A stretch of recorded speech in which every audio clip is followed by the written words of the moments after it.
April 15, 2019, the day Pier 1 Imports announced it would close 300 stores and shift its focus entirely online, was a moment that rippled through the aisles of American homes and the boardrooms of retail analysts alike.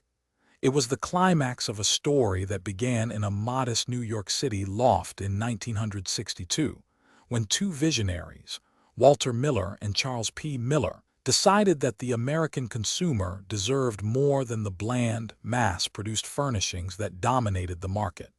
They imported exotic ceramics, woven baskets, and hand-painted textiles from distant lands, turning ordinary living rooms into curated galleries of global charm.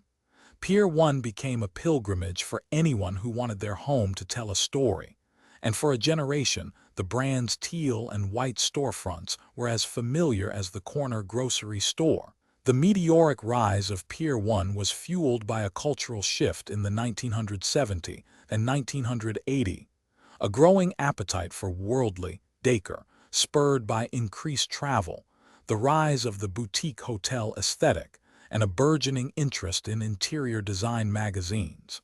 By the mid-1990s, the chain boasted more than 500 locations across North America, and its catalog, once a glossy coffee table staple, was mailed to millions of households each year.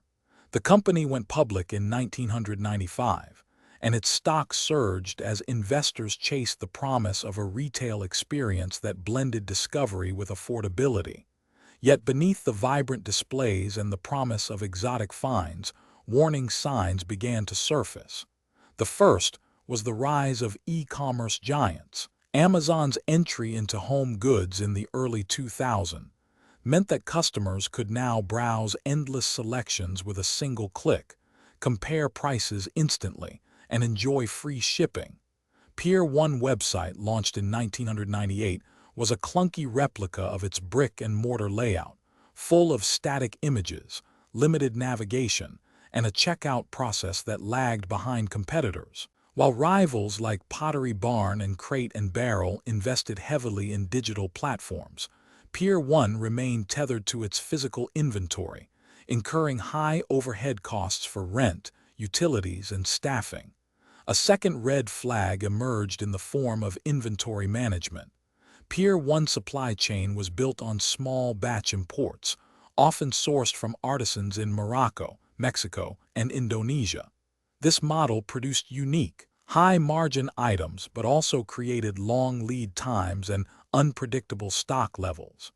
As fast fashion retailers began to offer trend-driven home accessories that could be replenished within weeks, Pier 1 shelves increasingly displayed dated pieces, while its warehouse walls filled with unsold merchandise. The company's financial reports from 2014 to 2016 reveal a growing gap between gross margin and operating expense, a symptom of a business struggling to reconcile its nostalgic brand identity with the speed of modern retail. The third and perhaps most critical warning sign was the leadership turnover. From 2015 to 2017, Pier 1 cycled through 3 CEOs, each promising a digital overhaul. In 2016, the board hired a former Walmart executive to spearhead an omnichannel strategy, yet the rollout was half-hearted. Limited integration of loyalty programs, fragmented online product listings, and a mobile app that never gained traction. Employees reported morale plummeting as store closures accelerated, and the brand's once loyal customer base began to drift toward more agile competitors that offered both style and convenience.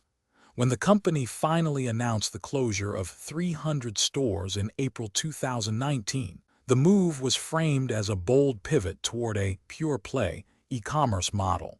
The plan sounded simple: shutter the physical footprint, liquidate excess inventory, and funnel all resources into a revamped website capable of competing with Amazon, Wayfair, and Target's home collection.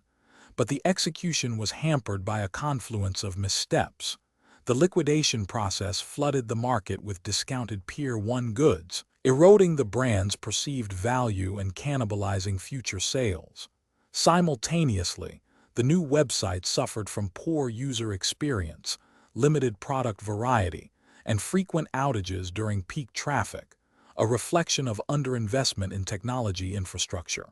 The final blow came in March 2020, when the COVID-19 pandemic forced retailers worldwide to confront unprecedented supply chain disruptions and a sudden shift to online shopping. While many brands saw a surge in digital sales, Pier 1's fragile e-commerce platform buckled under the strain. Shipping delays, out-of-stock notifications, and a lack of clear communication with customers eroded trust. On May 15, 2020, the company filed for Chapter 11 bankruptcy, citing $1.5 billion in debt and an inability to secure additional financing. Within weeks, the remaining 180 stores were ordered to close, and the iconic teal sign at the flagship location on 5th Avenue in New York City was taken down, leaving a vacant storefront where generations of families once searched for the perfect accent pillow. The aftermath of Pier 1 collapse is a cautionary tale that reverberates across the retail landscape. Former employees, many of whom had spent decades with the company, now navigate a job market that has been reshaped by automation and gig economy platforms. The brand's intellectual property, its name, logo, and a curated selection of best-selling designs was purchased at a bankruptcy auction by a private equity firm, which relaunched Pier 1 as an online-only retailer in 2021. The new iteration operates without brick-and-mortar stores, leveraging third-party fulfillment centers and a leaner product catalog.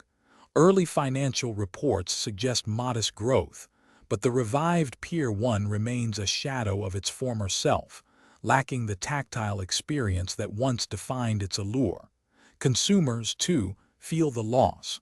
Subscribe to The Collapse for more stories like this.